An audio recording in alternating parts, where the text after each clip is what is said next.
বাংলাদেশের ক্রিকেটারদেরকে নিয়ে, এবং যেই ক্রিকেটাররা এই মুহূর্তে অনেক বেশি আলোচনায় আইপিএল এবং পিএসএল কে কেন্দ্র করে, আপনারা অনেকেই কনফিউজ যে আসলে আইপিএল এ মুস্তাফিজুর রহমান খেলতে পারবেন কি পারবেন না। আইপিএল এ খেললেও শেষ পর্যন্ত মুস্তাফিজ কতগুলো ম্যাচের অনাপত্তিপত্র পাবেন বা খেলতে পারবেন। একই সাথে একটা গুরুত্বপূর্ণ প্রশ্ন যে মুস্তাফিজকে যদি আইপিএল এর জন্য অ্যালাউ করা হয়, সেই ক্ষেত্রে মুস্তাফিজ বাংলাদেশের দলের যে ইন্টারন্যাশনাল শিডিউল রয়েছে, আপনারা সবাই জানেন যে ইউএইর বিপক্ষে বাংলাদেশের 2টা ম্যাচ রয়েছে, টি-20 এর পরে পাকিস্তানের বিপক্ষে বাংলাদেশের 5 ম্যাচের টি-20 সিরিজ রয়েছে, সেখানটায় আসলে পিচকে পাওয়া যাবে কি যাবে না। আলোচনার শুরুতেই আগেই বলে রাখি, আপনাদেরকে একটা সুখবর দিতে চাই, সেটা হচ্ছে মুস্তাফিজুর রহমান আইপিএলে যাচ্ছেন এবং তিনি দিল্লি ক্যাপিটালসের, আপনারা জানেন যে বাংলাদেশের ক্রিকেটারদের মধ্যে সবচেয়ে বেশি পারিশ্রমিকে আইপিএল এ দল পাওয়া ক্রিকেটার হচ্ছেন মুস্তাফিজুর রহমান। দিল্লি ক্যাপিটালস তাকে পিক করেছে ফর দ্য 3rd সিজন। এর আগে তিনি 2021 এবং 22 সালে খেলেছিলেন। তো আলোচনা যে জায়গাটায়, সেই জায়গাটায় আসলে 18 তারিখের যে ম্যাচটা রয়েছে, যেই ম্যাচটায় দিল্লি খেলবে গুজরাট টাইটান্সের বিপক্ষে, এরপরে মুম্বাইয়ের বিপক্ষে ম্যাচ রয়েছে 21 তারিখ, 24 তারিখে পাঞ্জাব কিংসের বিপক্ষে ম্যাচ রয়েছে। যেই ম্যাচটা নিয়ে সবচেয়ে বেশি আলোচনা, গুজরাট টাইটান্সের বিপক্ষে 18 তারিখের ম্যাচ। 18 তারিখের ম্যাচে বাংলাদেশের হয়ে যদি মুস্তাফিজ ইউএইর বিপক্ষে 2 ম্যাচের টি-20 সিরিজে খেলেন 17 এবং 19 তারিখে, 18 তারিখের ম্যাচে তাহলে তিনি খেলবেন কি করে? আইপিএলে আবার যাচ্ছেন মুস্তাফিজ, সেই গ্যারান্টিও আমি আপনাদের দিচ্ছি যে আইপিএলে তিনি যাচ্ছেন। অবশেষে আইপিএল একজন বাংলাদেশিকে পেতে যাচ্ছে। সো ওই হিসাবটা বাংলাদেশ ক্রিকেট বোর্ড এমনভাবে করেছে, যে ডিসিশনটা এখন পর্যন্ত ফর্মাল হয়নি, যে কোনো সময় ফর্মাল হয়ে যাবে, যে জাতীয় দলের হয়ে যে শিডিউলটা রয়েছে 17 এবং 19 তারিখে ইউএইর হয়ে বাংলাদেশের 2টা ম্যাচ খেলার কথা, সেই পার্টিকুলার 2 ম্যাচে মুস্তাফিজুর রহমান অংশগ্রহণ করবেন। এবং এই 2টা ম্যাচ যদি মুস্তাফিজ খেলেন, তাহলে 17 এবং 19-এর মাঝখানের যে সময়টা 18 তারিখে গুজরাট টাইটান্সের বিপক্ষে দিল্লি ক্যাপিটালসের ম্যাচ, সেই ম্যাচে আইপিএলে মুস্তাফিজের খেলা হচ্ছে না। এখন প্রথম পর্বের যে ম্যাচেসগুলো রয়েছে, আরো তো 2টা ম্যাচ বাকি রয়েছে, আমরা সবাই জানি। সেই 2টা ম্যাচ মুম্বাই ইন্ডিয়ান্স এবং পাঞ্জাব কিংসের বিপক্ষে 21 তারিখ এবং 24 তারিখ। 21 এবং 24 তারিখে কি বাংলাদেশ জাতীয় দলের কোনো খেলা রয়েছে, কোনো ফিক্সচার রয়েছে? Definitely not. যেহেতু 21 এবং 24 তারিখে জাতীয় দলের কোনো খেলা নেই, সো পরের 2টা ম্যাচেই মুস্তাফিজকে পাওয়া নিয়ে, সাবজেক্ট টু হিজ ফিটনেস, যদি কোনো অনাকাঙ্ক্ষিত ঘটনা না ঘটে, আইপিএল ফ্র্যাঞ্চাইজি বা আইপিএলে কোনো ধরনের সংশয় নেই, মুস্তাফিজুর রহমান আইপিএলে যাচ্ছেন। প্রথম পর্যায়ে অন্তত 2টা ম্যাচ খেলবেন। মজাটা অন্য জায়গায়। মজাটা হচ্ছে পিএসএল এ বাংলাদেশের যে 2জন ক্রিকেটার, তারা কি আবার পিএসএল এ খেলবেন কিনা? মুস্তাফিজ আইপিএল এ পিকড হয়েছেন, খেলছেন, পিএসএল এর ক্ষেত্রে কি ঘটবে সেই উত্তর আমি দিচ্ছি। তার আগে মুস্তাফিজ কিন্তু একটা ইন্টারেস্টিং তথ্য আপনাদের সাথে শেয়ার করি। আপনারা সবাই জানেন যে এই মুহূর্তে দিল্লি ক্যাপিটালসের যে পয়েন্ট টেবিল, সেখানটায় তারা নাম্বার 5-এ রয়েছে, 5 নম্বরে রয়েছে দিল্লি ক্যাপিটালস, এবং তারা 4 নম্বরে যে দলটা রয়েছে, সেই পার্টিকুলার দলের থেকে মুম্বাইয়ের বিপক্ষে 1 পয়েন্টে পিছিয়ে, যারা একটা ম্যাচ আবার বেশি খেলেছে। তার মানে কি, টপ 4 টিম তো হচ্ছে কোয়ালিফায়ারে যাবে। সেই 4টা দল যারা প্লে অফে যাবে, ইনফ্যাক্ট সেই 4টা দলের মধ্যে মুস্তাফিজের দলের থাকার চান্সেস খুবই হাই। 3 ম্যাচের মধ্যে যদি 2টা জিতে, কোনো সংশয় নেই যে তারা প্লে অফে খেলবে।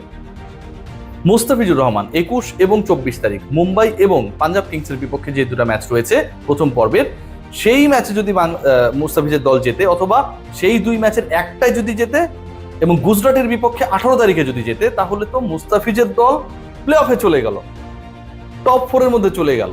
সেই জায়গায় মুস্তাফিজকে খেলানো হবে কি হবে না? আমার যে ধারণা, প্লে অফে যদি তার দল যায়, সেখানটায়ও মুস্তাফিজ খেলবেন, এবং এটা নিয়ে আমি কোনো ধরনের সংশয় দেখছি না।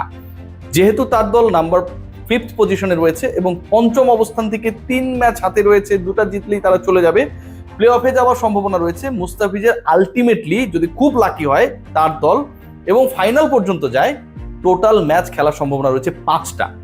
2টা ম্যাচের কথা তো আপনারা জানেন, 21 এবং 24 তারিখ, এগুলো খেলা নিয়ে কোনো সমস্যা নেই। এরপরে প্লে অফে যদি যায়, তার দল যদি 4th বা 3rd হয়, সেক্ষেত্রে তারা কি খেলবে? এলিমিনেটরে খেলবে শুরুতে। তার মানে আরো একটা ম্যাচ বেড়ে গেল। এলিমিনেটরে জয় পেলে কোয়ালিফায়ার 2-তে খেলবে, আরো একটা ম্যাচ বেড়ে গেল। কোয়ালিফায়ার 2-তে যদি জিতে যায় মুস্তাফিজের দল, এভাবেই তো হয় আলটিমেটলি, তাহলে ফাইনাল খেলবে। তার মানে টপ 4-এ চলে যেতে পারলে তার দল Delhi Capitals, they will play at least 3 more matches. There is a big possibility. সেই পার্টিকুলার 3টা ম্যাচও মুস্তাফিজ যদি খেলেন আগের 2টার সাথে, মুস্তাফিজকে আমরা আইপিএলে 5 ম্যাচে সর্বোচ্চ দেখার একটা সুযোগ পেতে পারি। যদি সেটা না হয়, তাহলে হয়তো 4টা 3টা, খুব ব্যাড লাগ হলে 2টা ম্যাচ তিনি খেলছেন।